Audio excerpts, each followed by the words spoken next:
everything days changed. Ago. Not even yesterday. I did. Oh my god. Time is an illusion. Lunchtime doubly right so. now, yeah. Sorry, just trying to quote Douglas Adams. If we remember back to the August Major, everything was flipped on its head. We all expected Okami to win this preliminary final and go and face Wildcard in the grand final. Knight stunned everyone and absolutely destroyed Okami in a 7-5, 8-6. So two close maps, but a 2-0, which no one expected. And since then, including that game, between the most recent 5 games these two teams have played against each other, Knights has won 4 out of those 5 maps. The only time Okami won was an incredibly close 8-7 overtime. So I feel like most people are favoring Knights. Yeah, statistically speaking, definitely makes sense there. Well, here are the maps. We're going to go Oregon first. Those Okami's pick. Again, more comfortable pick for everybody playing in the league right now. Coastline and Clubhouse as our potential decider. Now, because we have such little time, let's just have a quick chat about Oregon and your expectations for between these two teams and why Okami would go for it specifically. I will be honest. I know that James has said that they had gone head-to-head on it before, but what I want to point out was the holistic percentage of wins. And on Oregon, the 4 times that I have listed here as my sample size, they've got a 75% win rate. That's not a bad win rate if you're PK right now. You're sitting there going, you know what? I actually don't mind going onto this map against Okami. I have a pretty good win rate on it. It might not always be against this particular opponent, but it shows they have a capability on it. And that's what you want to see, consistency regardless of your opponent. Yeah, thing is, this is Okami's most played map, and of course they picked it. They like this map, but they haven't been flawless on it. In fact, last time these two teams faced each other in the Oceanic Nationals playoffs, it was a do-or-die match for both these teams. Knights won 7-1 on Oregon. That's pretty damning against Okami right here. So I'm not going to lie, I am kind of scared for Okami. That said, Okami did beat Knights during the regular season in a very close 15-round match. The way I see this is Okami have to win their map pick of Oregon. Otherwise, this is a 2-0 for the Knights. Okay. Yep. Do you expect it, though, to go their way? I think Knights have got this. You think from map 1? Do you think from map 1 it's just a 2-0? That's it. I think we'll know within the first 5 rounds who's going to win this series. Then give me a score. Jess, do you have one? Expectation? Yeah, I absolutely expect Knights to win this map. If they don't win this map, I actually am scared that Okami would win the series.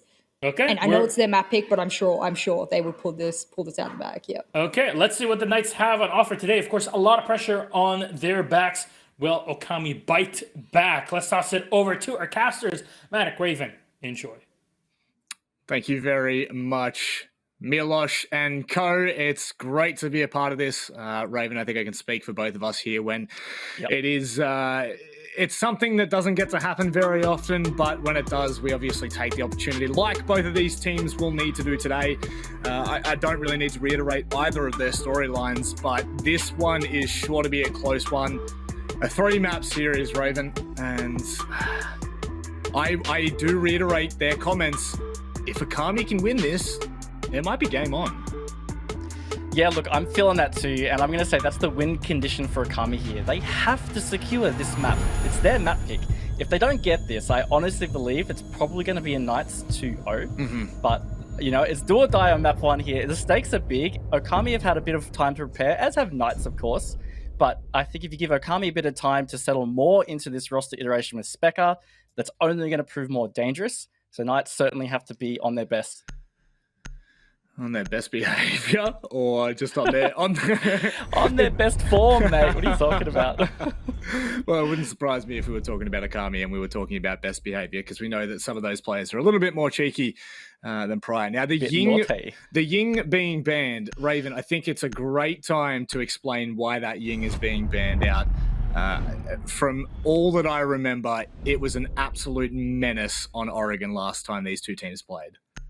Yeah, it was. They really leaned into it. Both teams leaned into it. I mean, Okami used it through Ippy style. The Knights, I believe it was Juicy that was playing it. And yeah, look, it was very effective. So I'd say there's a bit of PTSD coming through with that ban. And outside of that, we're going to see Thatcher Kaid, a great combo there, because Thatcher, you know what? Everybody knows how Thatcher is so effective. Those EMPs, easy way to disable a lot of utilities, such as ADSs. And then if you've got the Kaid up on the board, well, you can electrify hatches. It does make it a little bit harder to open without the Thatcher. So just taking away that Kaid makes some of those attacks easier, particularly Laundry.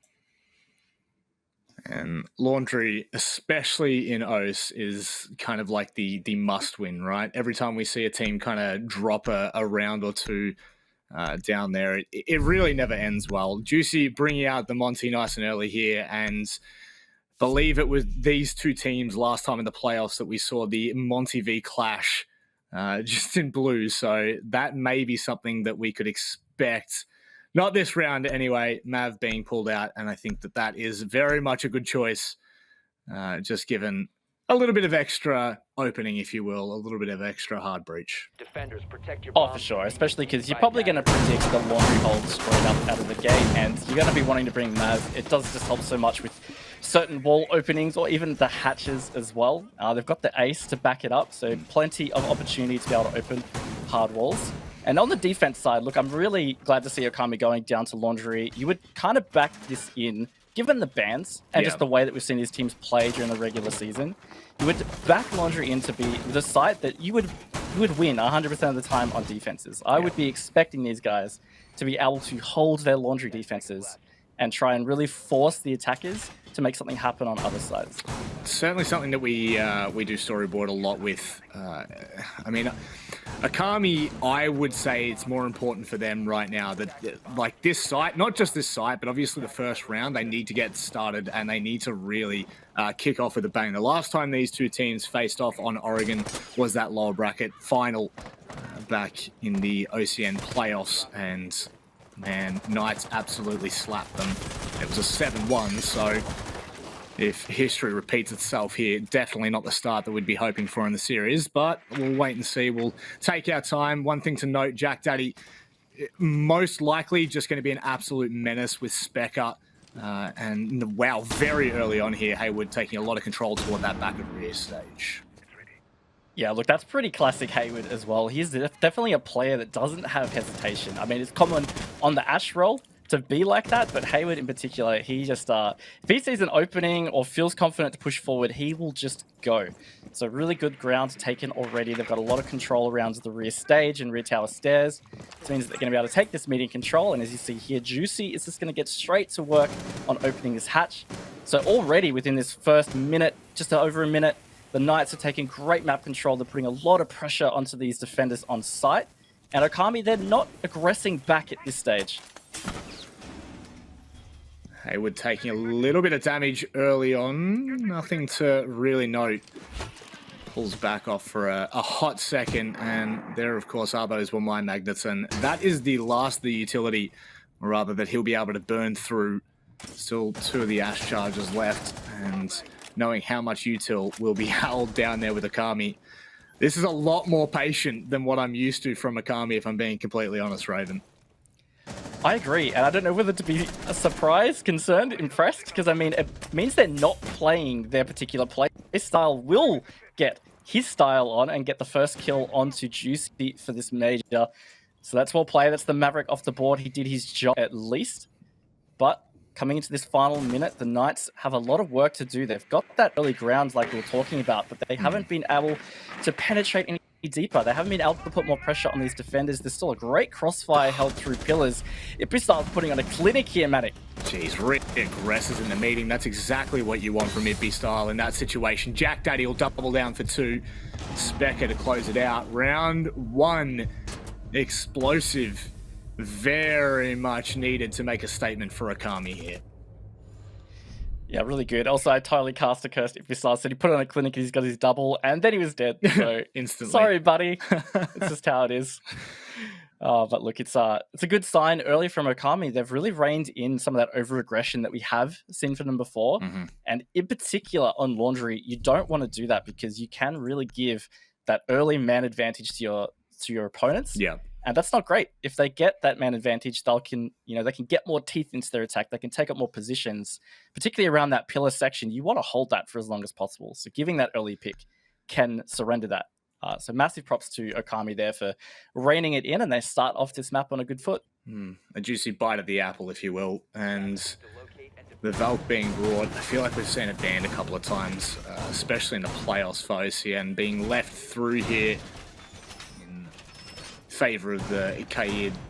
I think it'll definitely give a little bit more for Okami to work with, and one thing Knights will really need to be careful of is that this half just stays in touch, that they just keep their hands on that prize. We've talked about the tertiary sites before being meeting and dining, and that's not where the game is won and lost. The game for a lot of these teams in ANZ are won and lost in these original sites, you know, the dorms, the laundry. That's where you let things slip. That's where the attacking side's allowed to come into it a little bit more so than what you'd hope for. So I am genuinely surprised that we haven't seen Specker off on Specker things yet, but it's still very, very early days. Yeah, look, give him time. He'll settle in, and I'm sure we'll start to see Specker things. But definitely to your point there, Manic, Dorms is really known as the kicker bomb site in terms of how your attack half will pan out. Laundry can be tricky to win, that's for sure, but Dorms does seem to go either side, and if you get on top of winning your Dorms attacks, it often does lead to you having like a really good scoreline in this attack half. Now, Josh just ate a bullet in his behind. Not really sure the direction it was from, but lucky he didn't get that early pick onto him. It probably was Cutie. He's the one roaming around downstairs, still as the Valkyrie, but Ippistyle's the one. He stands up. He takes Dino off the board early. That's the ace as well, Manix. That is going to be the hard breach. Significantly impacted for the Knights. They now just have to rely on Juicy on this Maverick. Oh, great signs for Okami earlier on in that minute mark. And prior to it, I don't think you could really be happier. And I don't know how many of the Selma charges were used. I believe there were none that were executed to the perfection that they would have liked there. Oh, Joker, more than happy to get aggressive in Attic. Just decides to sit and wait. They've got a lot of control here. Ippy style extended out into the master bedroom. That is going to cause all sorts of problems for Knights trying to clear it. Josh hasn't spotted it either. So there you go. One Selma charge. This is huge, Raven. That is going to be another double kill for Ippy style in as little as 2 rounds. How clean is that? Oh my God. Oh my gosh. Ippy style, he is stepping up early in this major. He's on a triple in this round. That's 5 for the game so far. Hayward in this engagement in through Attic. He's not going to be able to get the pick onto the smoke, and really smartly played from Joker, actually. He just retreats back to site. He knows they're in the final minute. They're up in a 5v2. There's no reason to push the matter. Juicy is just getting pushed from all kinds of sides here. And this is where it starts to get tough for Knights, trying to fight this back. He does get an opening onto Jack Dad. Might make things feel a little more comfortable, but Spectre on the flank gets Juicy, and now 30 seconds to go. Manic, Hayward, he's left on his lonesome. Specker doing Specker things. We said it at the start of the round. The flank from underneath in the basement all the way up rear stairs, and from there now, Hayward in a 1 versus 4. This is nowhere near doable. I mean, look, kudos for trying, but you may as well pack it in. You'll find at least a really nice shot on the Joker. Jeez. But once again, Raven, these are great signs from Okami, and Knights have really not been given a chance in any round thus far, and I would really credit that to the early rounds of Ippy style. Oh, massively. I mean, like, he ended up with a 4K. He got that last kill just then. That was his 4th for the round. Man is on 6-0, I believe. Or maybe 6-1 for his stats already after 2 rounds. There we go. Thank you from production. 6-1. Man, he has started very strong. He's certainly rising to this occasion. And we highlighted it as we started this match, Manic, that this is probably the win condition for Okami here. Like, they need to lock in this map. Otherwise, they certainly face a grim reality of a potential 2-0. Couldn't agree more with you. And, you know, it's so... I find it ironic that Ippy style was one of their worst performing... Well, actually, you know what? I'm gonna group this in. Ippy style and Jack Daddy were 2 of their worst performers when it came to the OCN earlier stages, if you will, the regular season. And since we've hit playoffs, since we've hit the best of 3 from the playoffs of the Oceanic Nationals, and now it looks like it's being backed up on the Oceanic Major as well, they have really skyrocketed in terms of their impacts and what they've been able to achieve. So That is really, really scary when you look at players like Cutie, when you look at players like Specker that were absolutely incredible and phenomenal throughout the season. This is really, for me, kind of spelling disaster for Knights, but we know that they're methodical and not a team that you want to write off by any means. Yeah, look, I really want to hammer in on your point there about Ipistyle really not having a great regular season for Okami. I mean, he had the lowest cost for their team. And actually looking at the full stats, he was in like the bottom 10 to 15 players of the entire league for cost.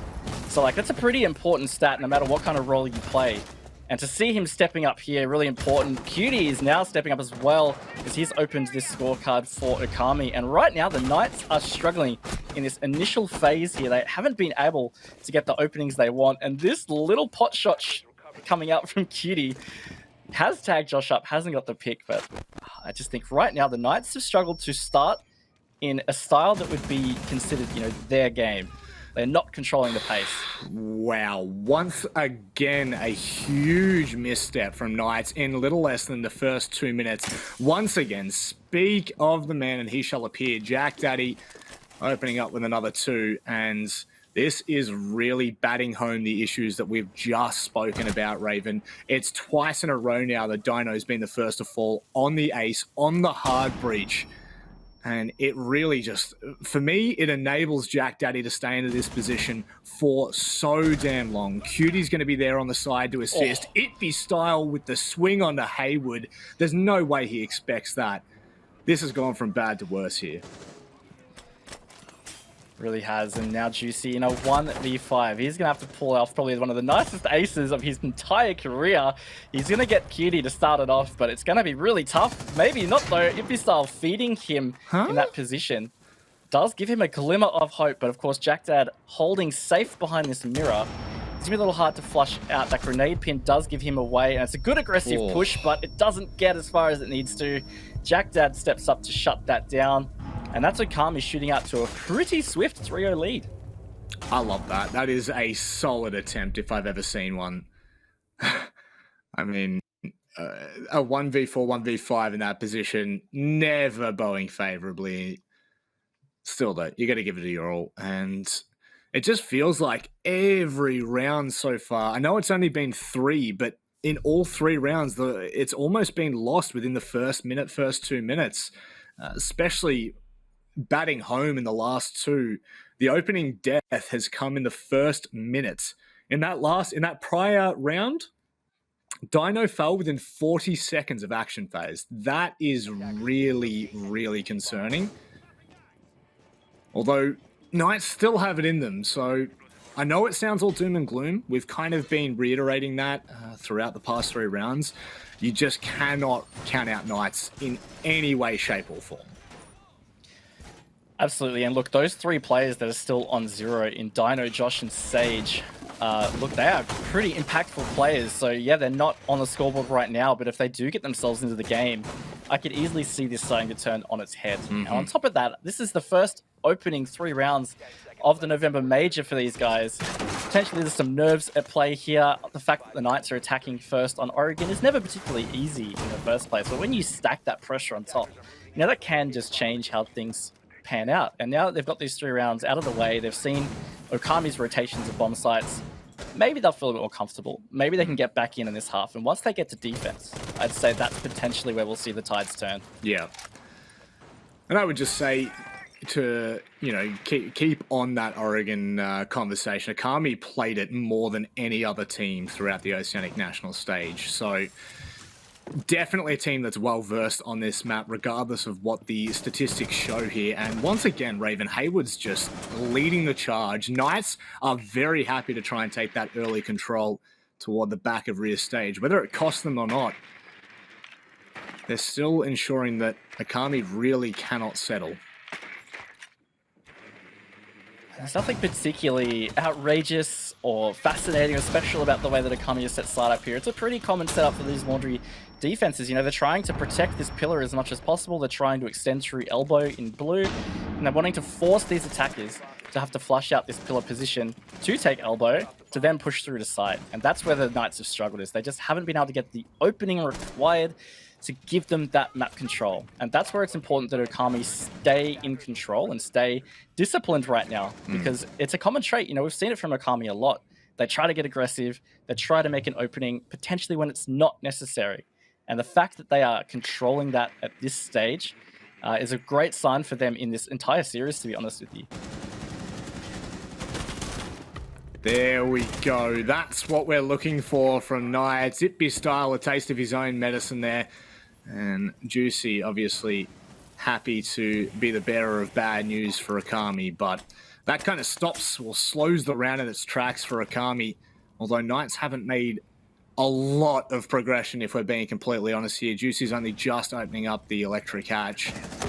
And Okami are still pretty forward in their defense over by the pillar. And this might be what they're looking for now. Just the fact that the Knights are focusing this so late in the round is going to make it tough, but that pick from Hayward is going to make it a bit easier. It's one less line of sight being held by Okami. They still need to try and hard push down these stairs, and it's being hard held by Jack Dad, so that's going to be a tough engagement. It's going to be Hayward who swings and Hayward who succeeds.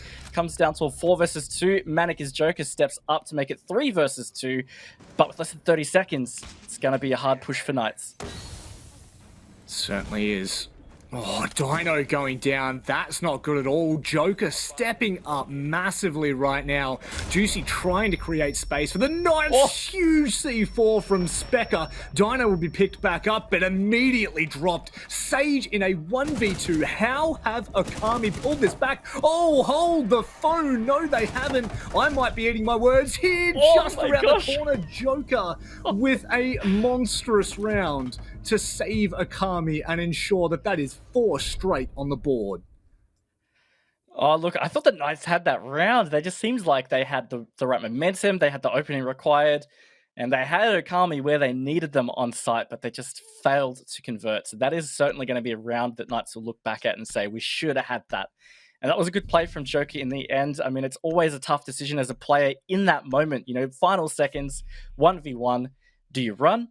Or do you stand up and fight? And Sage looked like he was feeling it. So I think it's a great choice for Joker to run with his tail between his legs, wait it out, secure the round on the board. And that's, again, Okami. They stormed out to this 4-0 lead. It's looking good for them. That it is. And going on the back of history here, you would just expect, especially with how dominant they were on this site, that we're going to be looking at 5-0 and we head to that third and final site, whether it's dining, whether it's meeting. And Knights cannot afford to allow Okami a full sweep. See there, they've prepped all sorts for Okami that may be looking for that late round flank. We saw it from Specker in the previous round, dropping through that meeting hatch and down to the basement, all the way up rear stairs. So, that, for me, Raven, one of the most glaring things that we can talk about for Okami is the fact that at any point, any of these players are willing to go aggressive. You saw it from Joker in the previous round, going ahead in blue, taking the man advantage down, just dwindling it bit by bit. And equally so, Ippy style Specker, it's just a roster that is so dangerous when they're on. Yeah, and look, that's a good point. I mean, you want to talk about Stats Cutie here. He's probably, at least at a scoreboard essence, had the least impact for Okami in these first 4 rounds. And he was their best player, arguably, throughout the entire season. So the fact that he also isn't quite in the game yet, at least on the scoreboard, that's always a danger. He's certainly a player that is keen to step up and get aggressive and make some massive plays. He had a lot of clutches for the team throughout the season and just was always a player they could lean on. So the fact that they haven't had to lean on him yet, I think is certainly a concern for the Knights right now. And on top of that, they've got 2 players that are usually very impactful that are also out of the game. And I think that's what's going to be important for them. Dino in particular is in a bit of a leadership role in that team. So you need those players stepping up and leading you to the victory. And I'm concerned if the Knights don't manage to get these next 2 attack rounds. It's really going to be tough to close this one out. See you later, Ippy style. Nice shot from Josh to open things up. Now, this has to be a converted round. We can no longer be talking about the fact that, you know, Knights have clawed the round in or they've taken that open pick. This is where they need to double down. This is where they take the round advantage. Specker, once again, looking to be the nuisance there, just in games. I would not be surprised if he goes through the opening that they're making him to walk in there. He's definitely holding on sharp there, Raven, but I don't think he's going to be given anything just yet. Yeah, no, Okami definitely playing a bit reined in at the moment, but regardless, this is looking better for the Knights so far in this attack. What they failed to gain last time early enough was this control through Attic, and it's usually the catalyst to if you can execute. It's only one thing to open Master, but if your opponents are still holding in through Attic and Kids, it's fair enough that they can deny. So it's really a big deal right now for Juicy and Sage. They're the ones trying to push through. If they can't get this job done soon enough, then this map control is still going to be even tough to utilize for the Knights in this final 30 seconds of this execute. Josh very eager to take that engagement to the back of Dawn there. Crossfire is being established. Joker again, just looking for those early kind of fights, but it will be Josh that takes him down. Now with complete control of Attic, they're going to push directly onto the site. Specker, he cannot get anything done. Shut out of the round. This is what we needed from Knights, but it's not over just yet. Cootie goes massive with a double. It's given Jack Dad an opportunity in this round. The second he swung on, though, from Dino, it will confirm a Knights round, and a well-needed one at that. Much better from the Knights there, and they did a great job through Attic. And one thing I'm a little concerned about right now, Josh was the player in Master, and he was the one that actually fragged out the player in Attic. So that means that Okami actually allowed him to push through from Trophy, through games to the Attic door, and pinch. So that's a massive oversight from Okami to let that happen. And that's what turned the round. Once they got that control of Attic and that pick, they were able to come through Kids, and it was just never really a factor for Okami to get that retake on. It was only jacked out on the flank. And yeah, really, really hard at that stage. So great job from Knights. Maybe a bit of a hit and miss from Okami in that round. But regardless, look, they've still got this 4-1 lead. Yeah. And they're just going to rotate through to Kitchen Dining. I like that decision. Make it while it's there. And it's not as if it wasn't successful, although I would love to see the impact that Dino can have in this round. Obviously, that Shower's extended hold is what we would generally come to expect from a lot of the teams. And Dino, with those 3 Selma charges, can play an instrumental role in flushing out the players like Specker, whoever it may be, that decides to extend, decides to play behind the mirror, so on and so forth. And they'll have a fair bit to play with, but I really do look to the Knights right now to clean this up, because last time it was barely at the 2-minute mark and they were already in a 5 versus 4, and it very much steamrolled from there. It was only 1 player left with 1:20 to go, which is not something that we've expected from Knights prior. They are generally pretty methodical in the way they approach these rounds.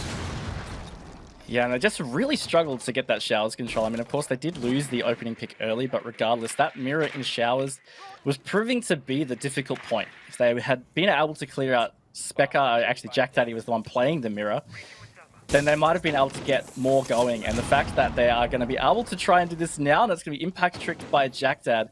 But really, this is where it gets important, right? They need Jack Dad out of this position ASAP so that they can really get something happening from the small tower. I love that from Josh. Hang on, what's happened there? How has Jack Daddy been allowed to swing onto Josh? Surely miscommunication has come through for the Knights. And once again, it's going to be Okami that have that man advantage. You can see now Cutie getting a little bit antsy, might spot the head, a free kill. Haywood thought he was safe. No, my friend. The top of your head is showing and a haircut is given. Once again, it is steamrolling here, Raven. Not what we needed. Half. Yeah, 90 seconds in, and it definitely isn't looking good for the Knights right now. This is not the comeback that they wanted. This is not the 2-4 half that they were looking for, at least not at this stage. They've still got a bit of time, but it certainly is going to be tough. There's a bit of map control obtained, little map control obtained, in fact, as Ipistyle takes Dino out. He is still struggling to have more of the impact required. And in a 2v5 situation, I'm just not seeing the Knights able to bring this one back right now. It's going to be tough. And you can see now, Juicy and Sage, they're going to cut their losses, go straight into the fight, and Joker just makes it back, holds on long enough to at least establish that pre-fire, that crossfire rather, and Ipistyle massacres the last two. At the end of the day, that could have been a little bit more dangerous had they not have been able to get that opening kill, but Knights very much looking a little bit shaky there on their first half of Oregon. Shaky, I think, is a great way to describe it, Manic. I mean, something that I was talking about in the pre-show and banging on about for the Knights is that they are great at playing their style of Siege. It's a bit unique for them, and they just do it well. But it's not happening right now. Like, they have very little control in this match. I mean, the round they won in round 5, it was looking pretty good, but round 6 just reversed it. It ended up being flawless against them. So I think they're just going to be glad that half is behind them now. They can focus on their defenses. We've seen it time and time again that teams can even come back from a 5-1 scoreline when they rotate to defense in Oregon. So hopefully they're feeling it on the defense.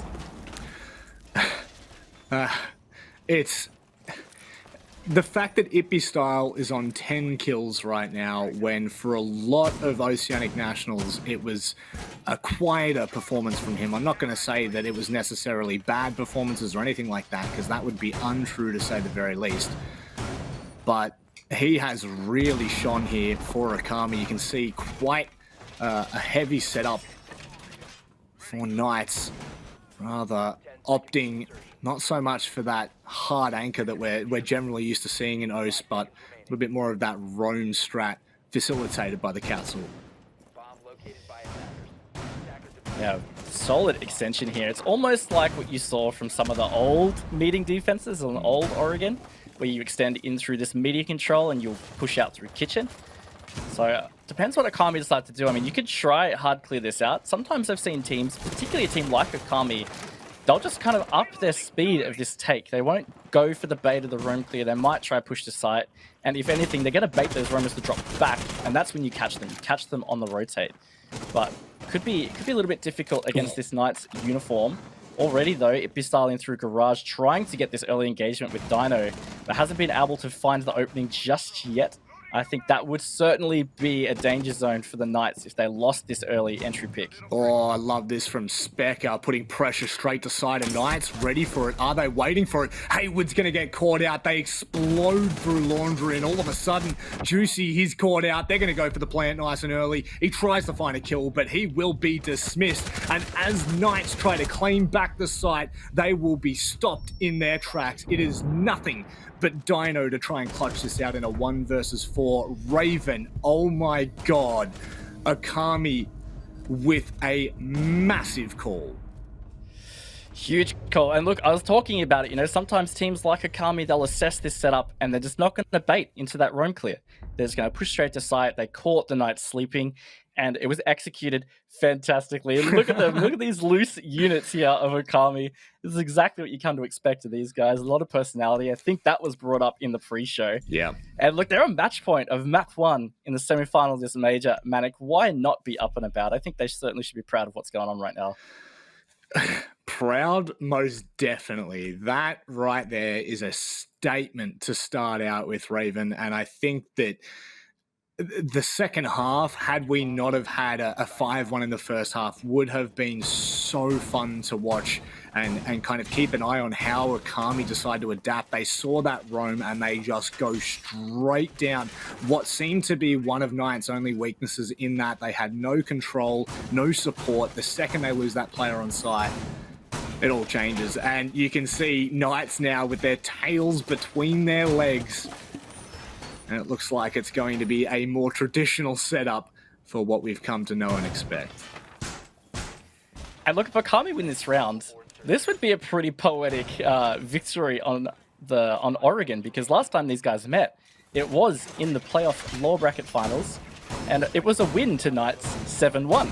So for Okami to just flip that completely and take it 7-1 here at the major, I think quite the statement on top of that, and putting Knights kind of back in their box. You know, this was always recognized as Okami's best map, strongest map, and to be humiliated like that in the playoffs of Oceanic Nationals, I can see right now it probably didn't settle well with them. So really stepped it up here.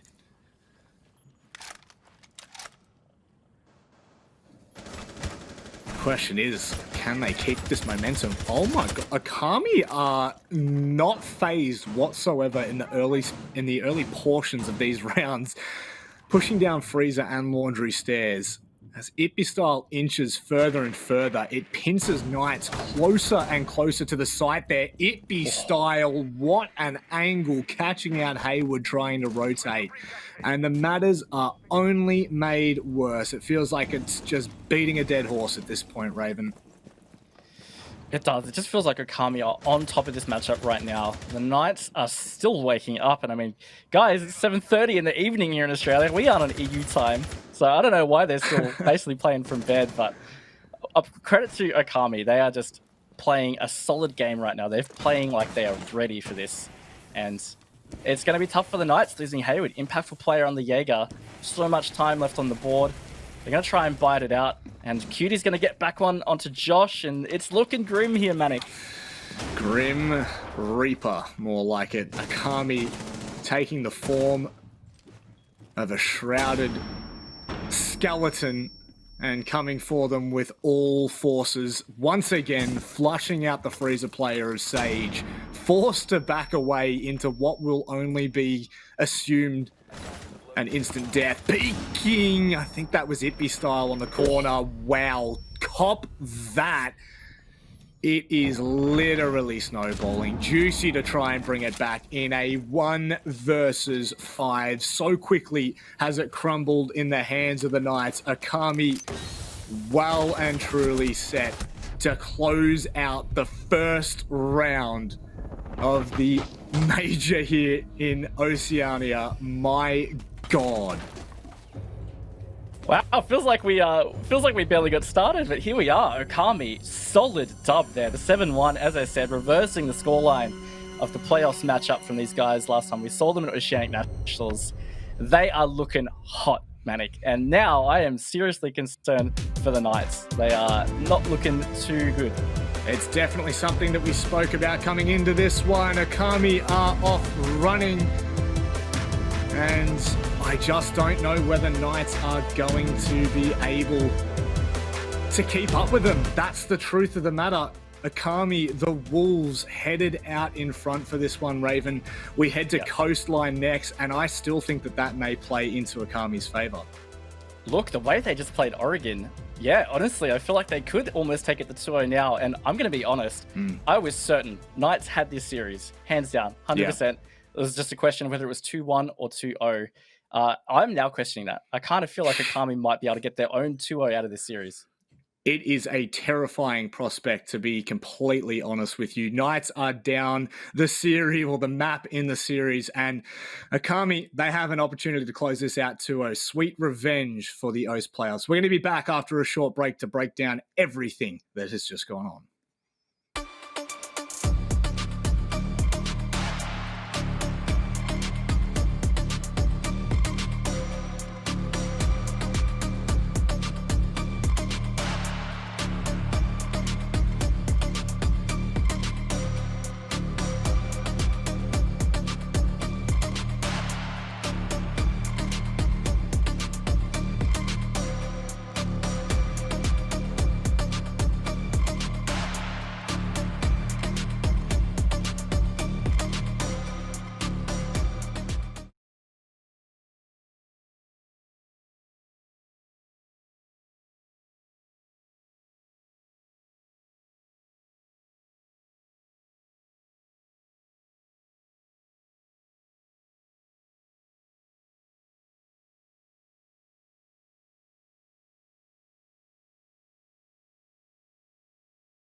Welcome back, ladies and gentlemen. The 7-1 revenge has happened on Oregon.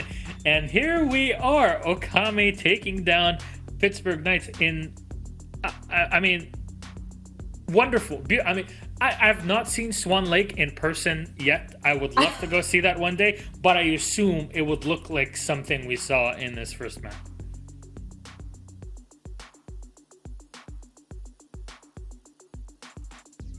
You made it. Yeah, CJS.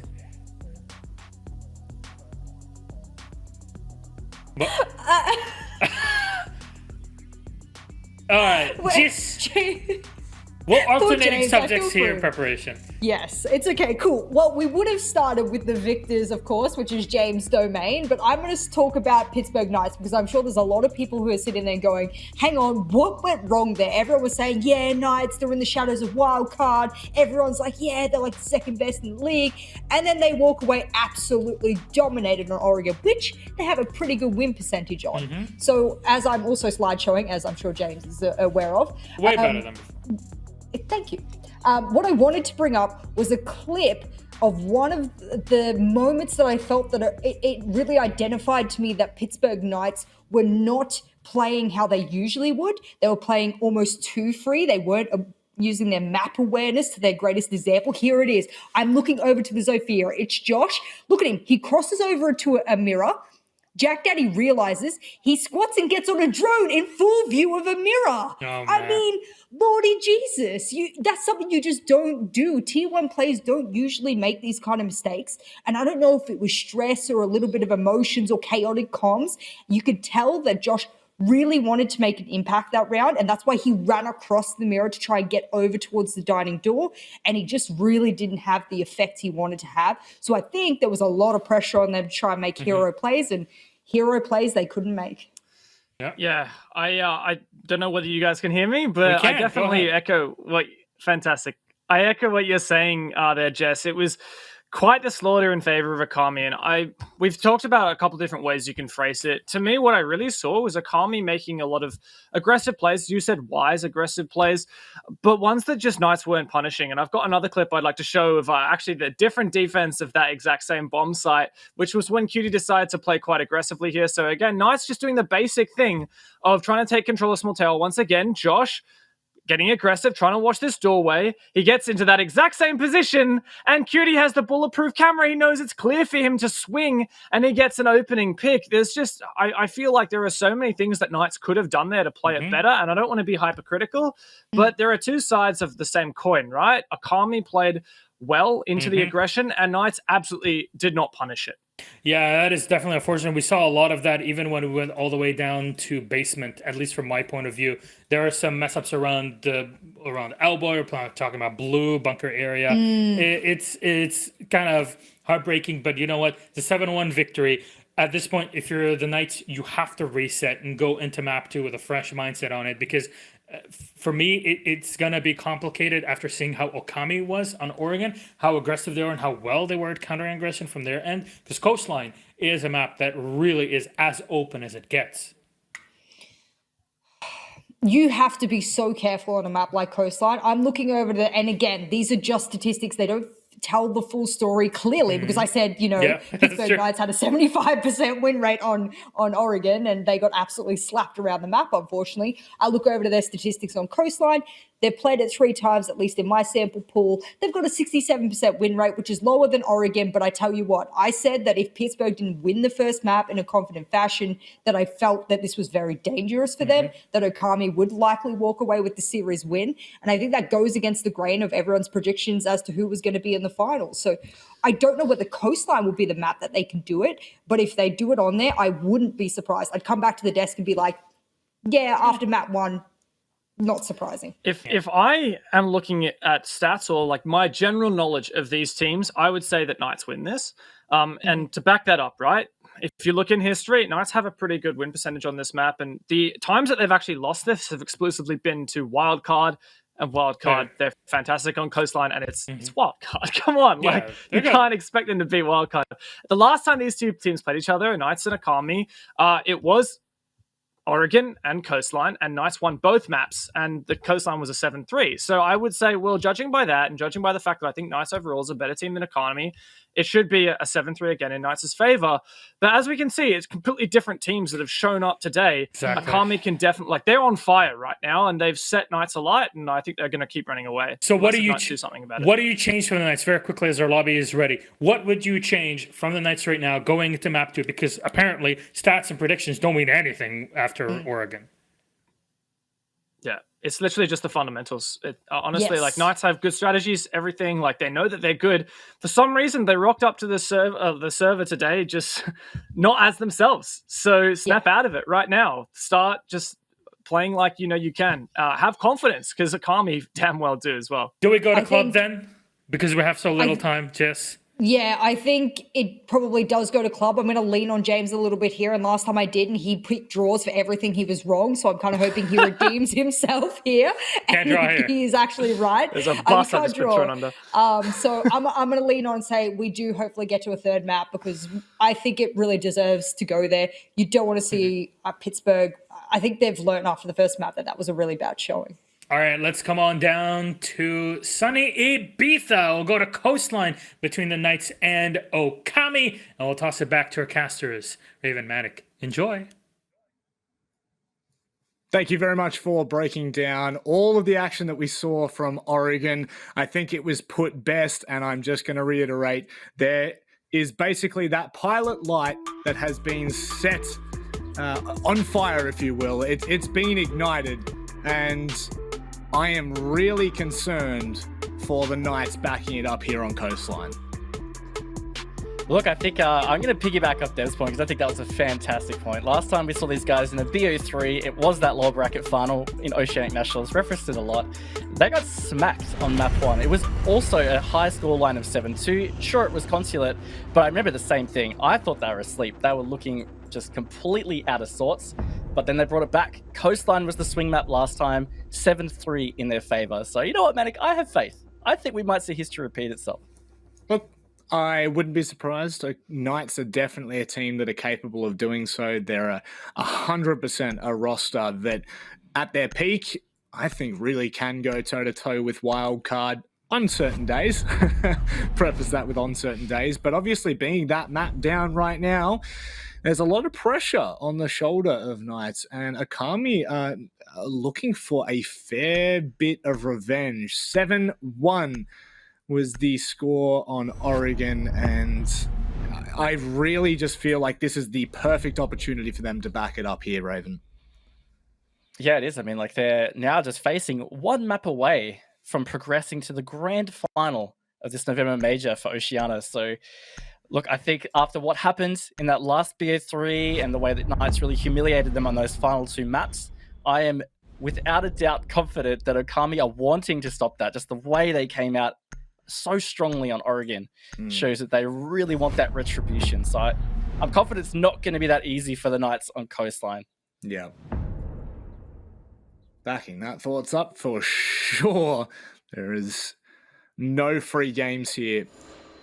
And there's one thing that has always terrified me about Okami, and that honestly is their loose playstyle, but even looser personalities. They literally seem like some of the calmest gamers I have ever seen. You know, when we speak to the players like Specker in the interviews, and it's nothing but smiles, regardless of the win, lose, draw, whatever the outcome is, there's always a takeaway point from them. And I'll tell you what, their trajectory from the start of the season until now has been something to highlight, and something that I have no doubt will continue into 2021 should they really double down over the off season. Yeah, look, I love that. Bring it back to the start of Oceanic National Stage 2, just at the end of September there. They really did not have a great start. They acquired Specker. They were ready to really rebuild and be that top 2 team again with Wildcard. And it was everything but that. They were at the bottom of the standings. They looked like they were really struggling. And then at the halfway point, it just flipped. It was just like a switch was turned on. And it's just been a constant trajectory of just upwards and upwards. And they were probably very disappointed they didn't make it to the grand final of the playoffs of Oceanic Nationals. But This is their chance for retribution, like I said, and they're certainly hungry for it. 5 seconds to insertion. Right. And honestly, if we see a statement made like we did in the prior map in that first round, it could really, really put the inkling of doubt into the minds, not just of Knights, but of us at home, of course. Now that we're staring Okami right down the barrel of a potential 2-0, they will need to really, really double down on what was a questionable map. Now, that Ayana will surely only make matters worse in terms of those opening deaths that we saw Okami really run away with here. Dino's going to be caught out in the open, and so too Josh, but they will make it back in time. Raven, no need to stress just yet. That E1D Dokkaebi call, that is not fun. Oh, it's not. It is the scan, and look at that. That's a trade at least coming out to start the match. Joker is the Dokkaebi taken off, so no more calls or logic bombs coming through. But Hayward's also been taken off again. He has been a significant strong arm for the Knights in the regular season. In fact, he was their best rated player. Yeah. And he is off the board early, so seems to be continuing his struggle, but of course, early days on Coastline. But getting into the meat and veg, if you will, of this round, just looking at this lineup from Okami, bringing the Lion, bringing the Dokkaebi, and even the Yana, they are really looking to be able to clear aggressively, using the Yana for intel, the Lion to freeze their opponents, and Dokkaebi obviously for the sound cues, does make it a lot easier to be able to progress through the map and gain control. And on Coastline, generally does favor attacks, so it does make it all that much better. And right now, they've got good map control with still quite a bit of time on the board. Style on that repel, and Cutie with all sorts of openings from the vertical lines now. Juicy's going to be very, very uncomfortable sitting behind those bars if he even decides to continue to do so, which he will. 50 seconds out, that's the first smoke babe, and that's a nice line that Cutie be able to hold, but shouldn't really matter for Juicy too much right now. Specker is going to be dry peeking all the way around Billiards. A fair bit of control that now Okami can play with Raven. Yeah, and look, they're going to get aggressive through the floor, but Sage is the one that comes out on top truly against Cutie there. That means that they're down a man coming into this execute phase. Specker is looming, but 20 seconds, Manic. They need to push deep or start this plant. Specker in behind enemy lines, might be able to do a little bit more damage here. Jack Daddy's going to be able to catch off Sage, as now Josh and Dino are the only ones to remain for Knights. And it does not look good. The nail in the coffin for the first round, and Okami are speeding away with this series. Just asserting dominance. It's honestly like the only way I can describe this. It was the way it looked on Oregon, and even in that round, it just felt like the Knights were letting Okami run over the top of them. Honestly, I couldn't see the fight back from Knights. They tried to hold their positions. Yeah, they stood up. They traded a couple of picks. But ultimately, when it came down to the final dance of the round, it's Okami that were the ones making the right steps. Yeah. They pushed deep. They got the picks. And that's where it ends. And if Knights aren't careful, this is another half that I think Okami could easily start to run away with. I don't think you could be more spot on with that. It literally, like, this is exactly what that whole pre-show was for us when we were first talking about Okami and setting up the expectations and trying to double in on what we can expect. This is quite literally the reason why Okami are one of those teams that have been, I actually think inconsistent would be unfair to them and not a good way of actually really explaining their playstyle, but they have been so sporadic in their performances and in their explosive plays, in their playstyle even, that the best of the teams that have come up against them in OS have struggled. And the fact that I believe they've only lost, were they 4-2 in the regular season, if I'm not mistaken, and it really just bats home as we come into the OS major playoffs, the damage that this team can inflict when given the space to move. Yeah, that's such a great point. You really just don't want to be giving them that space in the first place. So we'll see whether Okami can continue this dominance and just really steamroll forward to win this series and move on to face Wildcard. Knights still firmly in their way though. We are 1 round deep on Coastline. So a lot of siege left ahead of us. Okami not wasting any time getting close to the building, and of course it's something that can be a struggle sometimes on Coastline, but Valkyrie being banned out, I mean, it's something we didn't talk about much, Manic, is these bans here. No. Getting Valkyrie off the board does help you get to the building just that bit quicker, and without having to check 50 angles, you know, that's what Coastline is just so renowned for. Throw the cams out, try get your runouts or aggressive peeks from windows, doorways, whatever have you. So a good ban from the Knights does mean that Okami will have a little bit of a more comfortable entry to the building. And of course, when it flips over, it still causes as many troubles as it negates on that attacking side. So definitely a double-edged sword for a team like Okami that we saw even Cutie preferencing on Oregon and that second floor defense very early. They're happy to open up, start to clear. Cutie face checking very early on here, and with 1:20 left to go, it feels like with every inch Okami take, Knights need to start to find a way to really open it up. That is it. Dino hears the call, answers it, see you later, Cutie, but so sharp on the retrade is Specker. Yeah, and look, speaking of sharp pace here, Epistyle has just gone deep into this plant spot in Kitchen. He's going to start this plant. Sage has the vertical control. The holes have been opened. He's going to be able to deny that, and like a blink of an eye, Jackdad is the last one up for Okami, so the Knights finally hearing the call here have stepped it up, and look, barring a mad clutch for Jackdad, they should be able to equal this one out 1-1, and they do so. Hayward's the one who closes it out for the Knights. They're not letting it get away from them just yet. Arm's reach is probably the best way to explain this for Knights, is as long as they can keep them close on their attacking side, I have no doubts that Knights should be able to back it up when we swap halves. And even then, you know, just these calls that we're seeing Okami make time and time again, really just trying to, for the better part, catch Knights a little bit unaware, a little bit off guard, but that vertical control just plays such dividends in the end. And now, to the bars we head, Hookah will definitely not be reattempted after their earlier engagement. And the 3-peat we go.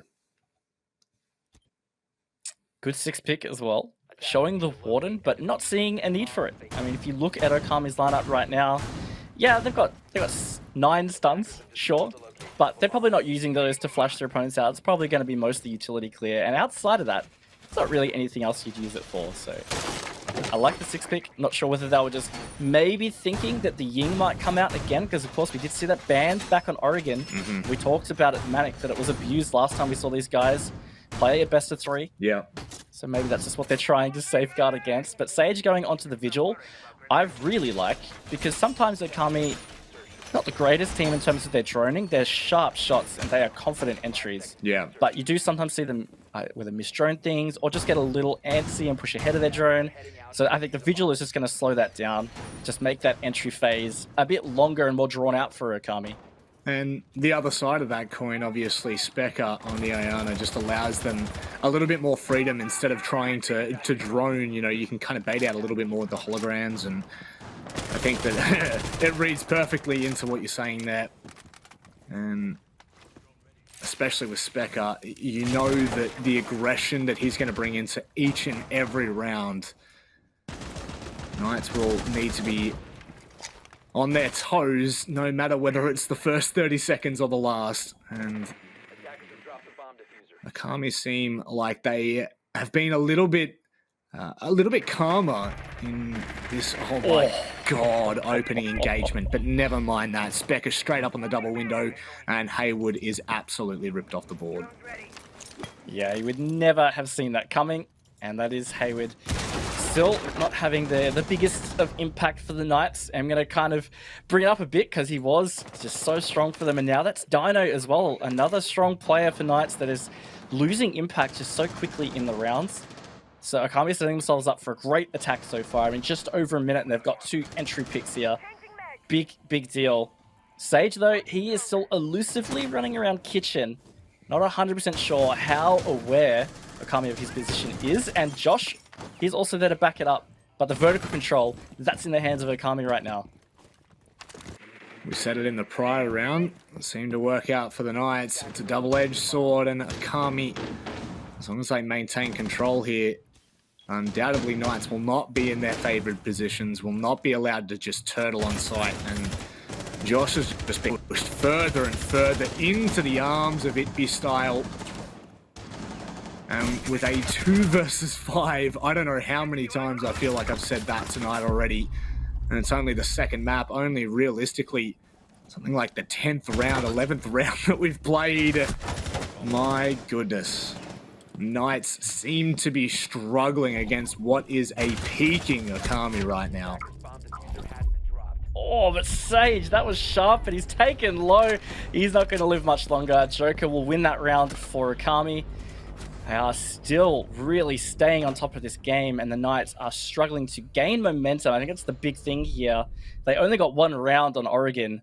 So far, they're only 1 round deep, but just back-to-back rounds has been non-existent for the Knights. It's important for Okami as well. As much as they may be a momentum-based team, the last thing you want to be doing is allowing the Knights to, get on that... get on board the train, maybe, because Sage is, look, Sage is the latest addition to this roster, and throughout Oceanic Nationals performed incredibly well for them. And if he's allowed to be uncaged, could be a really sore sight for Okami. Hayward as well, like you're saying, Raven, you were batting on it before. There are just players right now that, should they be untamed, it really could be the difference between this. Yeah, it could. It really could. And I'm just looking at stats here again for this map, just wondering, have Okami ever been so strong at Coastline? And their scoreline with Oceania, the stats that we have at least here, Manic, they've 1 and 2, played it 3 times. But what's damning for me is it's been banned 10 times by Okami. So it's not a map that they play a whole lot, and in fact, it's one that they just generally ban. It's their second most banned map, in fact, Cafe being the other. So they are stepping up strong here for the Knights on their map pick. Yeah. And I think that's just so concerning in the context of the series. That is it's a really good point, because Okami are just a team that you're never going to know what to expect in that. And I think that highlights it beautifully. The fact that this is Okami's most banned, or, potentially one of their most banned maps, and they're still being able to dismantle Knights on their defense like this. Yeah. Jeez. Not good signs for a best of 3 that has huge implications. We're not just talking about an upper bracket semi-final. We're not just talking about a game in the Oceanic Nationals regular season. This is as big as it gets for both of these teams. And should they be able to back up either of their performance against Wildcard, it's something to be written down. Now, of course, hello, welcome back. I always like to reintroduce our faces, of course, because for many, they may not have seen us for some time. But I do think, Raven, that Okami just seem to be manhandling Pittsburgh Knights from map 1 over to map 2 now. Yeah. And look, that's the big concern, because there's another argument here that you could say, look, the Knights, they're on defense for Coastline. You see attacks usually come out on top in the half on Coastline. But at the same time, the Knights are just still looking a little bit lethargic, which is similar to how I felt them playing on Oregon. They just aren't controlling this match at all. And you can still have a say in the way the match is played out and lose rounds. Yeah. You can still feel like you're in control, but be down in the round count, waiting for that switch. I know I've heard in interviews before, Dino, who usually does them in the Oceanic Nationals for Knights, he has said, Coastline defenses aren't that great for them, but they are confident in their attacks. So I guess we're all just going to be waiting with bated breath once they rotate to attacks. If that's when they bring it back, But given their form and momentum right now, a lack of, I'm seriously concerned. Lack of is the best way for us to lean into it, because Knights just they're not showing up, unfortunately, and I do hate to say that because they have been an instrumental part of the Oceanic Nationals this season. In particular, being able to drop literally their head-to-head right now. Need I remind you, in the playoffs of OCM, we saw Knights defeat Okami 2-1 in a best-of-3 series in that lower bracket to push onward to the grand final. And with relative ease on both maps we're seeing tonight, Oregon was a 7-1 defeat and then a 7-3 defeat backed up on Coastline. Now, that, of course, is still a possibility here for Knights. They could still bring this back and reverse sweep. But like you're saying, all we've really got to go on is history. And right now, history is definitely not repeating itself from those playoffs. And it really just seems to be making matters worse for Knights here. I just very quickly looked back at the stats from our last matchup on Oregon. There were only 2 occasions where Pittsburgh Knights were able to open the round with a kill. I really just think that there's something not clicking, Raven. There's something not going right for them. And when you look at the way, I think Jess highlighted it perfectly with one of those replay clips, just small mistakes that you would never see at this level are happening. And I'm kind of speechless as to how and why. Yeah, look, I'm so glad you brought up the entry stat, because I'm looking at the regular season stats here for Pittsburgh Knights, and it's normally a strength of theirs. They've had 2 players in double digits, both positive for entries, and 3 players in total positive on entry stats. Another one here that's close, it's only like -1. Haywood in particular, I'm going to highlight it. I feel like I've been pulling that poor guy through the mud this whole broadcast, but he was 15-7 on entry for them. And tonight, he has just really struggled to make that early impact, to get the entry that the Knights are used to having in a lot of these matches. I mean, it's hard to pin it all on one player. Of course, there's a lot of things that string together to allow an entry to excel in their role. Yeah. But at the same time, you kind of need that X factor out of those guys. And Ippy Style is a great example of Okami. He is stepping up. He is being the X factor for Okami that we've expected in the past. I just think without the Knights having somebody else to fill that role for them, it's going to be so tough for them to get back into this. Yeah, and when we do love our stats because it can tell a little bit of a story. Obviously, it doesn't tell the full story, but someone like Cutie, who throughout the entirety of the Oceanic National season was head and shoulders Akami's best player, to come into playoffs right now, into this Oceanic major, and not even needing to have the impact that we've once seen from him, that is really scary. That's the thing of nightmares for Knights, knowing that Cutie is waiting in the rafters. I was trying to really tell the story here for Knights, that it will be the players that we've come to know and love with Haywood and Sage, even Josh to a certain extent. But Cutie is unlocked. The potential there is so terrifying that Knights need to be... I don't even know, Raven. Maybe this rehost is exactly what they need. Maybe this rehost might be the turning point for this series, because something has to change here. Something certainly does have to change here, Manic. If you do what you've always done, you'll get what you've always got. And I mean, right now, if the Knights were to follow that philosophy, they are certainly going towards a 2-0 defeat. So it's time to change their styles. They've got to step it up against Okami, stay in touch at minimum out of this first half, so when they get into their attacks, which self-described as their best half on Coastline, that they can actually be in a position to close it out. Yeah. And also, being in a position to close it out, being in a position to have rounds to play with it is so vitally important that you have at least 2-3 rounds to play with when you swap sides. Because for all we know, Okami might come out and bully them in the first couple of rounds. And if you don't have that, that round buffer up your sleeve, it's all over, Red Rover. And to back up a couple of things that we said during that rehost as well, we keep elevating Cutie, and he hasn't been able to do a whole lot yet in the major. He was the 4th highest rating of a player in Oceanic Nationals for the entire season. So I mean, that says a lot. He's competing against a lot of talented players there. And to back up what we were talking about Haywood, he actually has the best entry stats in the entire league at +8. So these are two players that haven't had the impact we would expect, and Yeah. that's potentially a big factor in leading to this. my But here's God. Cutie stepping it up almost on command. He's going to get the opening kill, and it's another stat that goes to Okami in these opening kills. This is so concerning. Look at how happy they are to take these fights. I mean, surely at a point for Knights, this just has to be playing on the mental game as much as it is the actual game itself. After so many rounds, only 3 rounds in the entire series so far have Knights been able to find an opening kill. Most times traded pretty quickly as well. Joker doubling down here for Okami. I don't know how many times I can say it. I sound like a broken record right now, Raven. Does feel that way, and the Knights in this 3v5 situation with still a whole 90 seconds left to try and stall this out and make something happen really is going to be tough, and they're looking like they're going to anchor in around site.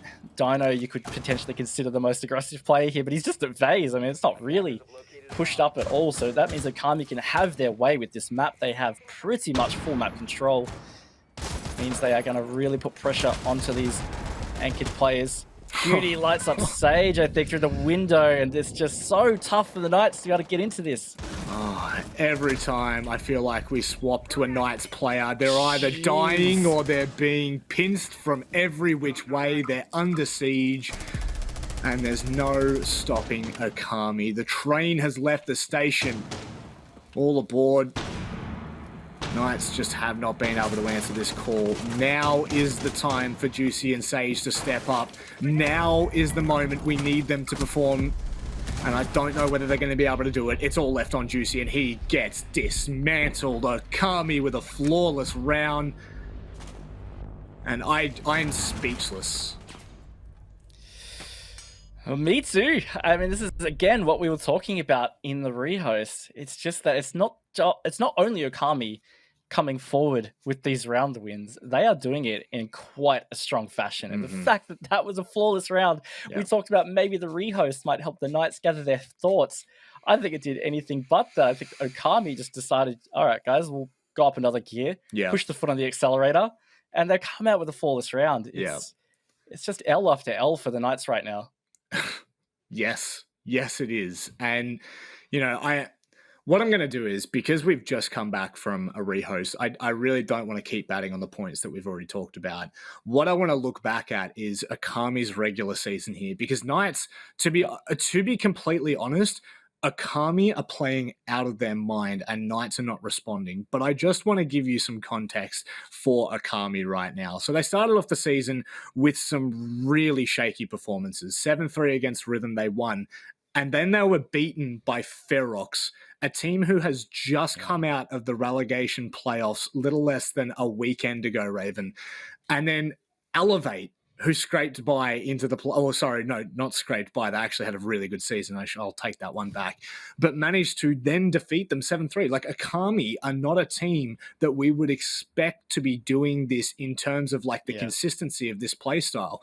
I thought if we were going to see Okami take this, it was going to be moments of magic that were going to make it happen. It was going to be the 1%ers that got them over the line. You know, the big clutch from Specker or Jack Daddy going off in a playoffs again. It literally seems like the whole team have turned their monitors on and it's a completely different team. Yeah, look, if you want to really bring it down to simple terms, it just looks like we have a team that it was 110% ready to play this series to the best of their ability. And another team that is just struggling to do what we've seen from them almost all season. Yeah. And it just feels like this isn't the Knights that you would come to expect. I mean, it clearly isn't the Knights that you would come to expect. No. Potentially it comes down to pressure. This is a high stakes match. Of course, we're at the November Major. Yeah. So stakes are certainly here. Yeah. But at the end of the day, if you're going to put in the work to get here, you've got to show up, win your matches. And given the Knights made it to the grand final in August Major, this is really not living up to anybody's expectations, but definitely theirs. I mean, it's crazy when you look back at the Knights and, you know, like their playoffs, because, you know, the game against LFO was close, and I think LFO really peaked at the end of the season. So you can kind of brush that aside and go, yeah, well, that's acceptable. Now, keep in mind that when we're talking about Knights, we generally are talking about the second team in the region here. Okami is not considered by any means the second team, behind Wildcard. So this, for the most part, is an incredible upset so far. But when you look back at the Knights' performance, nothing was overly convincing until the game against Okami, where they, swept them in a reverse sweep 7-3-7-1. I don't know whether it's the fact that we haven't played for a while, or maybe there's been some things behind the scenes for Knights. Yeah. I don't know what story I can tell here, because on the 18th of October, just over a month ago, we were talking about the Knights head and shoulders being the second best team in the region, and now Okami are doing this. Like, this is, for a lot of viewers that may be watching OS for the first time, Raven, it doesn't shine the best light on a team like Knights. No, look, it definitely doesn't. And it's a great point. It's only been just over a month, but at the same time, I've said it so much before, esports, time is a different kind of thing. It's like esports time zone is its own factor, and a month is a lot of time. So there's definitely a chance that in that month period, maybe Okami have really worked on a lot of things. They've just gelled together as a team better. Maybe they redesigned some strategies. Doesn't look like their strategies, at least, are a whole lot different, but their team play is fantastic. And the Knights, on the other hand, you're right, maybe some issues have crept in, whether it's internal or whether things just got a bit stale for them. It's hard to say without getting insight from the team, but regardless, changes have happened. And we are yet to see the Knights really inject themselves into this series at all. No. And it's going to be one of those blink and you miss it moments. That's what it feels like right now. And the credit, for me, really needs to be given to Okami for that, for 100%. The performance so far. And, we can look back at stats all we want. We can look back at, previous performances. But the fact that we've seen the individuals on Okami shine so much, the fact that we've seen the players like Jack Daddy, who had a quieter season, come into the OCN playoffs, play out of his mind, and continue to really give Okami that upper hand.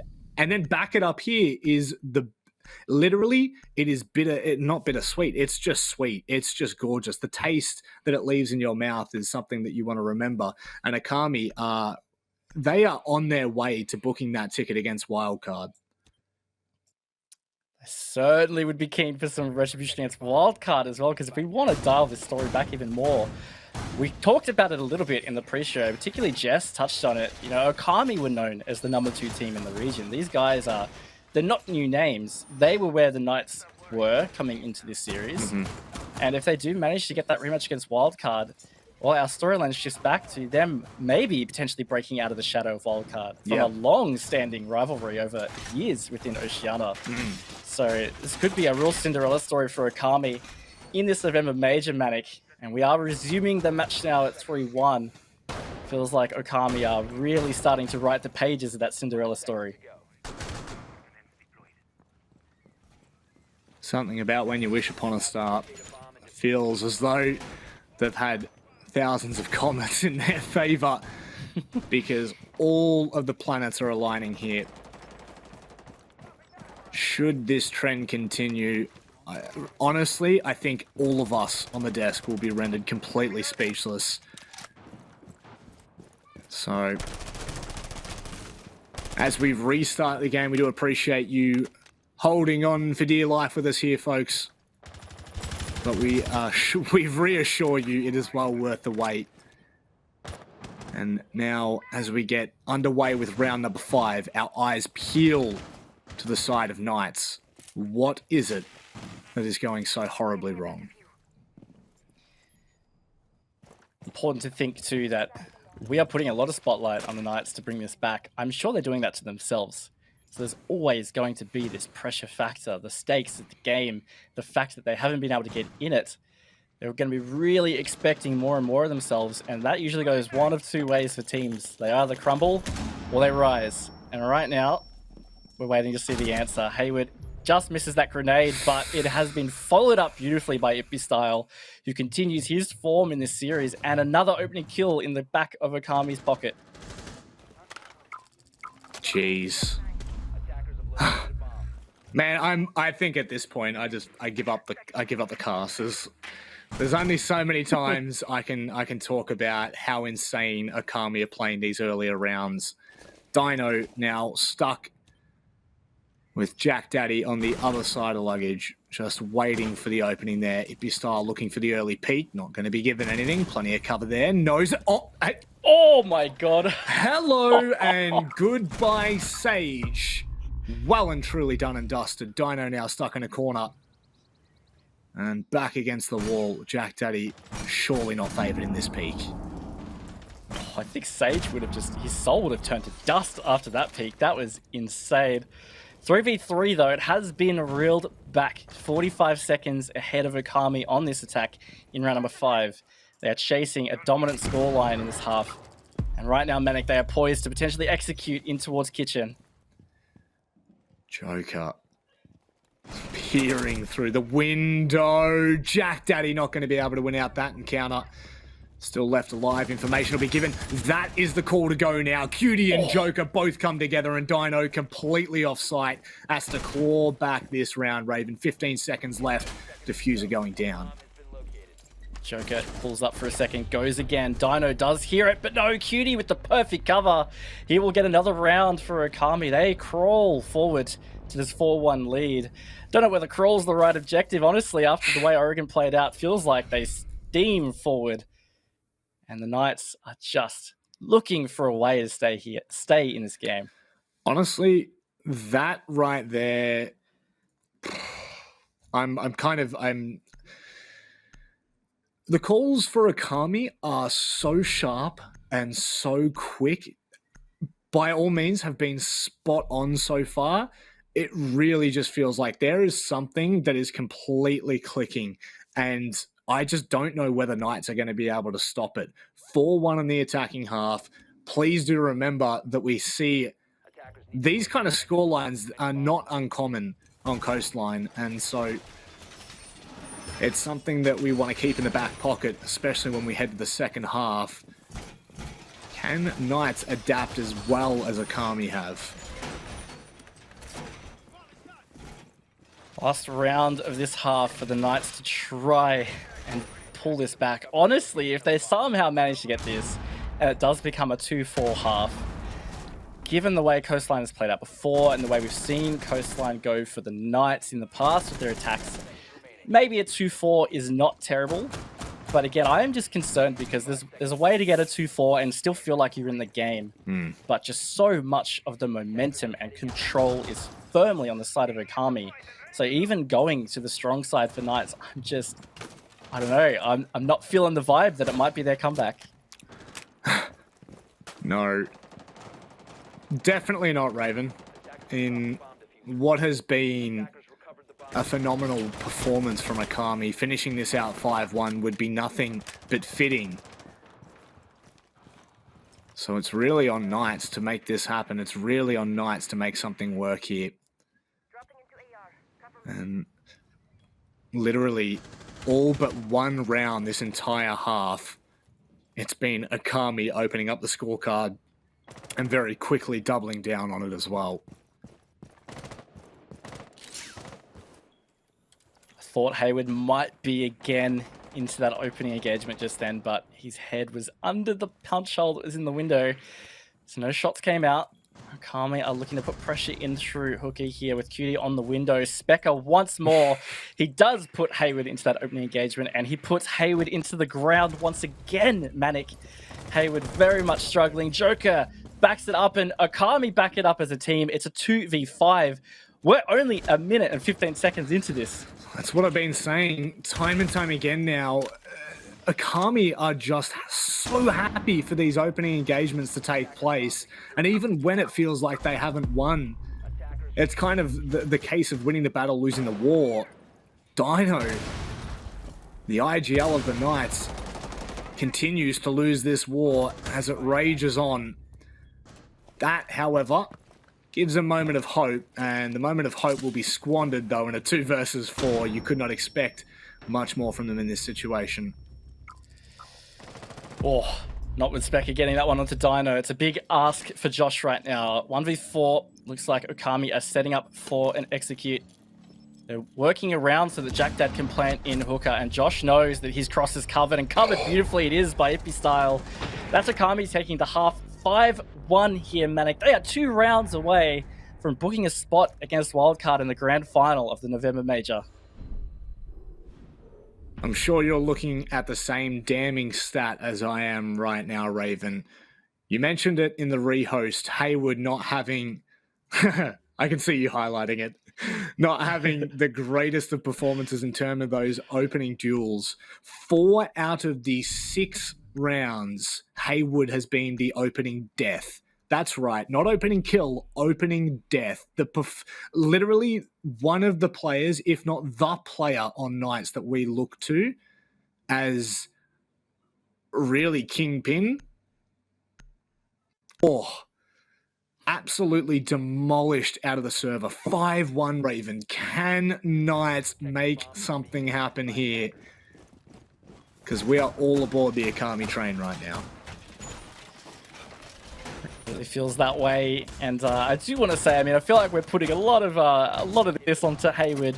You know what? There's a lot that goes into how this game works. Yeah, he's the one not getting the stat that he's usually getting, but there's a lot that happens there. He needs to support players on point with their drones. The callouts need to be sharp.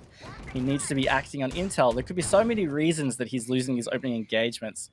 Him being too aggressive, playing too solo. It could be a total team factor. And honestly, I feel like I would lean into a team factor here because as a team, the Knights have just not been there. Looking back here, we had 8 rounds on Oregon. The Knights won 1 of those rounds. We've now had 6 rounds on Coastline, and the Knights won 1 of those. So, like, they have just not had any presence in the series, like, completely. I mean, if Okami go clean here on their defense, we're looking at a 16-round series, Raven. 16 rounds. Ugh. What? Yeah. Pretty crazy. Really, it will leave much to be questioned when we head to 2021. Cutie now knows that there's multiple players rolling on through. Specker comes through to save from the lobby hatch, and Cutie goes to double down. Much better from Knights as they find the trades they were after. I thought Hayward was going to lose that gunfight, though, to Cutie, but no, they've stepped it up. It's in a 4v4, and with Hayward being that low HP, Okami still came out on top of that opening engagement. Not only did they take out a very important operator on this map, in fact, Buck. Do not downplay the significance of a Buck on Coastline.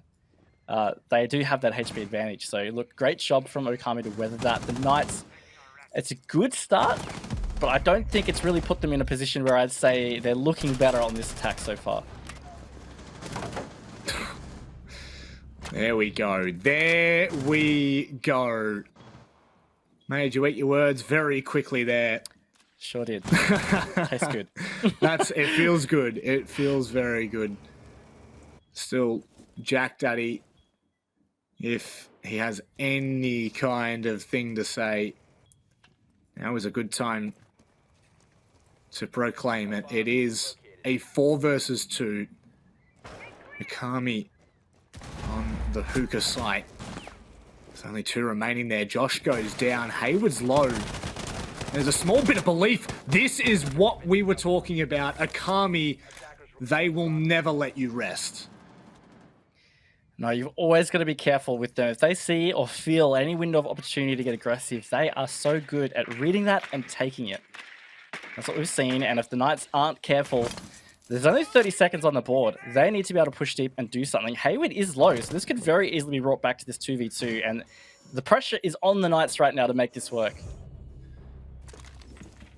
Both evil eyes up here for Jack Daddy. It is a very big ask for him to make this work. Can he answer this call, though? He'll be able to deny the plant for some time here. Will they be able to get that cam off in time? Yes, they will. And now the question is, how good is Jack Daddy with the older? How much damage can he get done? He'll be able to catch a couple of shots through the wall. Very quickly, it fizzles out into nothing. If he'd found that, the space was there to push on. But with how passively Knights are playing, it looks like it's soon to be an inevitable death. Certainly going to be tough, but Jack Daddy's going to try. Swings the corner, gets the first. There's a player on the window. He's got this beast of a gun, and that's going to take a ton of time. So right now, the Knights are in a great position to close it, and they do. Dino, he puts that one in the books for the Knights. They are increasing their round count to 2 for the first time tonight. Maybe they can start something here.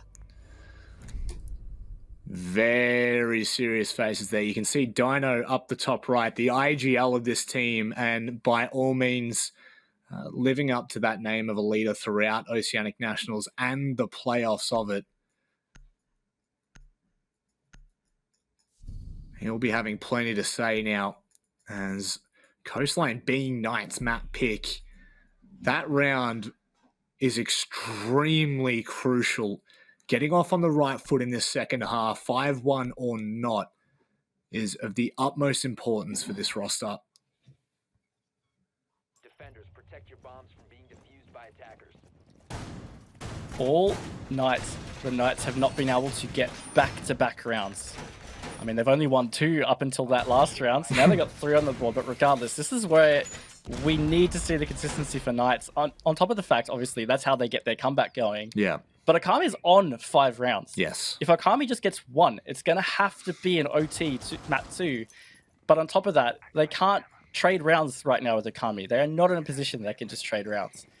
So it's at the situation where the Knights need to be near flawless from this point forward, just not losing their rounds. And just after the form we've seen, it could be tough. Okami tried to step up in that round. Look, yeah, the Knights, they managed to get a 3v1 plant. But there were certainly moments that some of those engagements could have gone awry. Like we saw Hayward go down to 1 HP in an early engagement with Cutie. Yeah. If they'd lost Hayward, or the Lion for that matter, could have changed the round. I will say, Ayana being a mainstay on the map of Coastline right now, the attacking side's insisting on bringing her.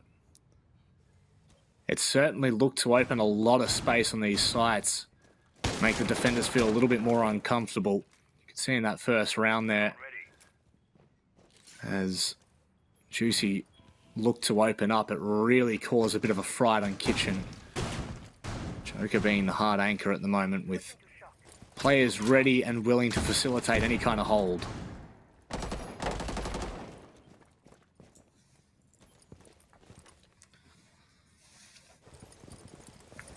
Open engagement still not occurred in the first minute at least.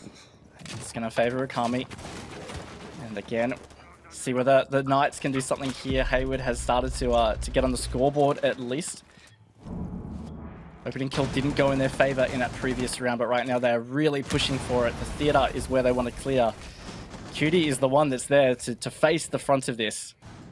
This is going to be important map control that's needed for the Knights to make this attack work.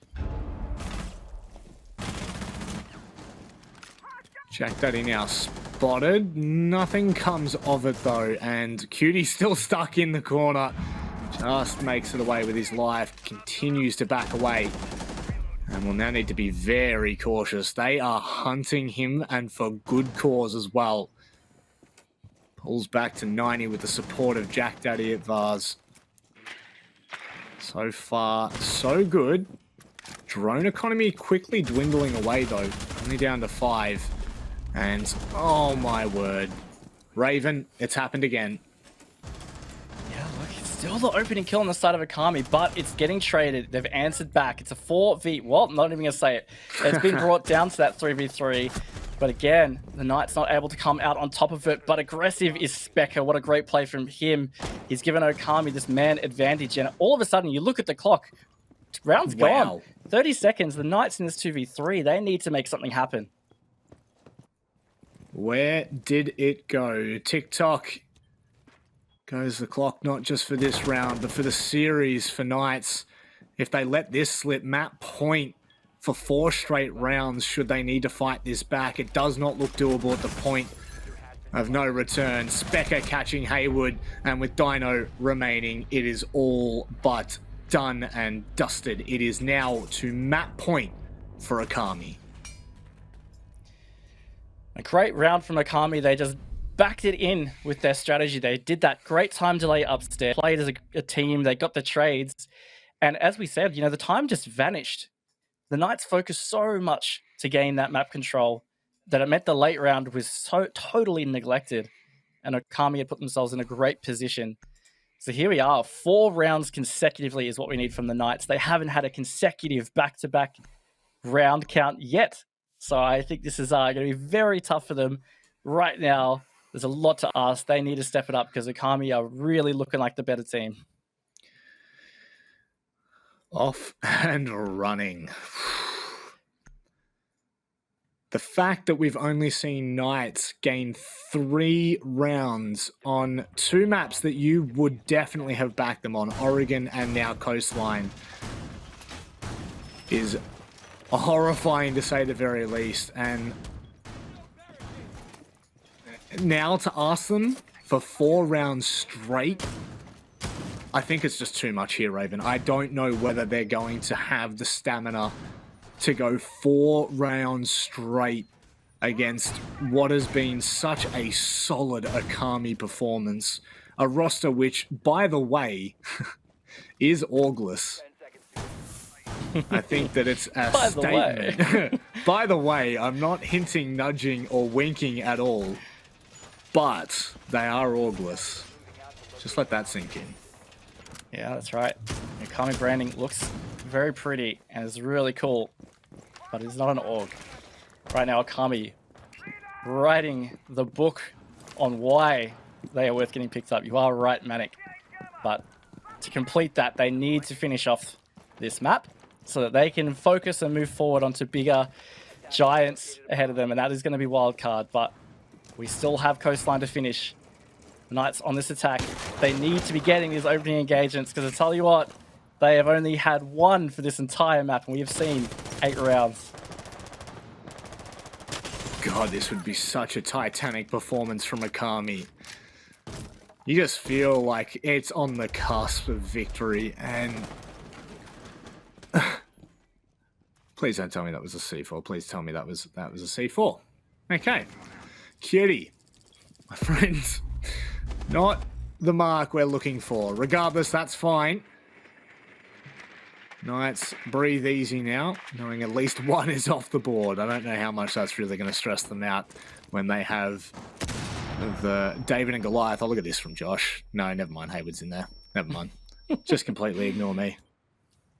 Look, it's a little bit fancy, but no, not gonna net anything other than some map control or just entering the map in general. But half of the round gone, and we haven't seen that opening engagement yet. This is the third longest we've gone without an opening engagement for this entire map. So setting a different pace right now are Knights, or Okami, however you want to look at it.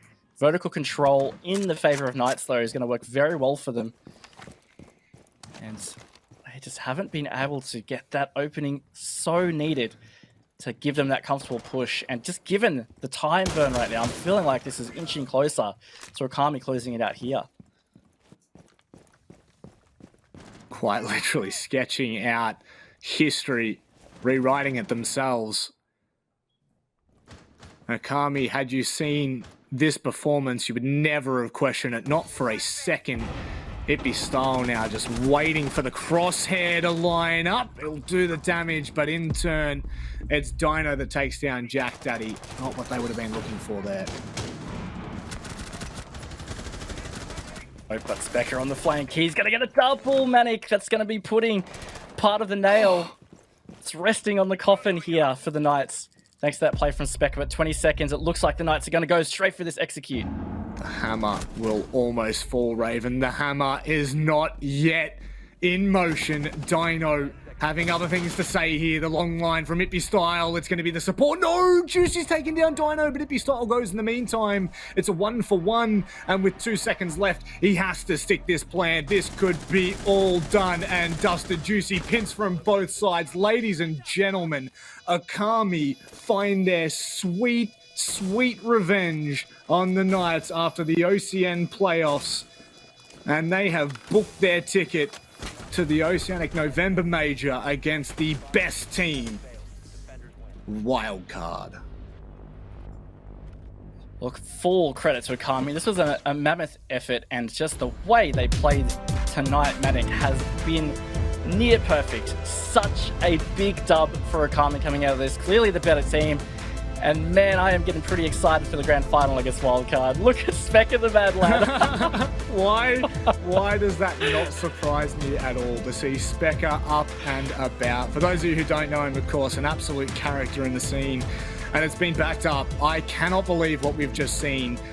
7-1, 7-2. 3 rounds in total for the Knights, Raven.